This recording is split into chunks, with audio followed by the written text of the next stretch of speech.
The original A Quiet Place story was always meant to be a trilogy, and we now have news on when that third film is coming, who is directing, and it is the best possible outcome. Let's talk about it. It's been 6 years since the sequel film, and we weren't sure it was actually ever going to happen, but John Krasinski is officially coming back to write and direct the third film that will officially be released on July 9th, 2027. As I said, the exact news we wanted to hear. I really wasn't sure if Krasinski was going to come back to write and direct this third film. At least direct it. I definitely saw him coming on to write and be a part of the story, even if it was another director being in charge of the project. But having him direct this movie is such a big deal. I really enjoyed what Michael Sarnoski did with A Quiet Place Day One. I thought it was a great entry into this franchise, being the first one that Krasinski wasn't involved with behind the camera. He helped with the story, he helped with the script, but it was Sarnoski's set in film. But when it comes to the proper A Quiet Place franchise with the first two parts, I want Krasinski behind that camera finishing out this story in such a big way. The reason why I say that and feel that way is because when it comes to Krasinski and the original A Quiet Place movies, I liken him and those films to what Rian Johnson and Knives Out is.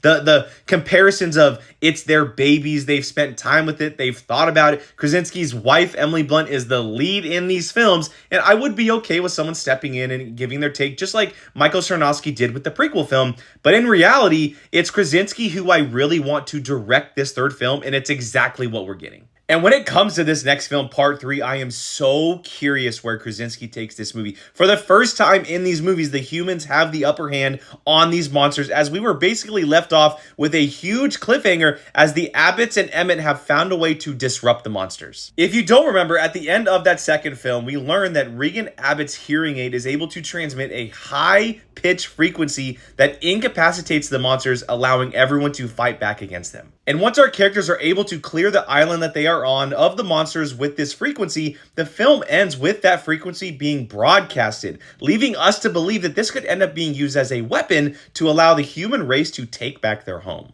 Like I said earlier, I am so curious but insanely excited for what Krasinski is going to do with Part 3. It could not only end up being the biggest of all of them so far, but the loudest we have seen in this franchise yet.